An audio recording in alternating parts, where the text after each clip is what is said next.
Dulu orang curi zaman kita ingat zaman kita budak-budak 80-an. Orang curi sejik. Ada curi sejik. 80-an dia orang curi dah.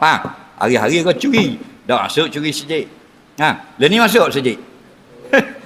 Ikat ngetong tak ada ngetong tok ngai dah ada sejik, castingkan ruang dah ada sejik. Ada benang titik ngegang, awak nengok awak dok mayasa macam-macam seng bawa dengan kayu jaga daun kerah cokeh. Awak dengan bakar dengan bawa welding apa semua habis curi.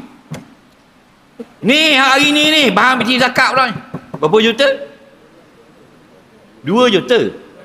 200 juta orang agama terlibat juga. Kayak gitu baik nama. Ni sekarang tengah spin. Panau edo tengok.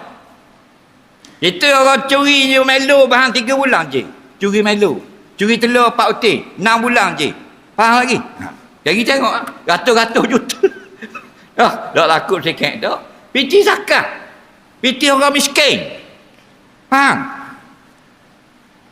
Tak kira mu siapa, mu orang besar pakat mana sekalipun, hebat mana, akhirat atas dunia tak terima sembahyang. Hati haram. Guna awak beli kereta pun termasuk makan juga. Makan tu maksud makan bukan telang, ambil manfaat. Dah sampai 200 juta berjuta-juta piti haram. Kalau seria pun masuk neraka.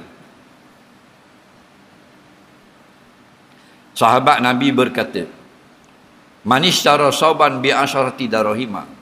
Barang siapa membeli baju 10 ringgit, 10 dirham. Okey. Dirhamun minha min haram. RM1 daripada duit haram. La tuqbal salatuhu madama fi, tidak akan diterima sembahyangnya selama dia pakai pakaian itu. Itu baru seria. Faham? Piti haram sikit, piti halal banyak. Harta haram sikit je. Harta halal banyak. Kira mana? Kira haram. Apa? Iza jitama'al halal wal haram fagullibal haram. Okey? Apabila bercampur yang halal dan yang haram, maka dikira haram. Okey? Air zam-zam 1 gelas.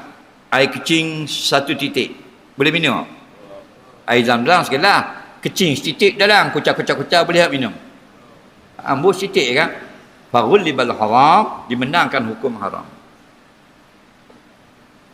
Bubur air segatang, tak yang munah sudu. Tak yang munah sudu buah kucak. Bubur air segatang, faham tak lagi? Tak ayam sudu boleh makan. Dan kita lah ni bukan sudu 200 juta ni. Tai ayam segatang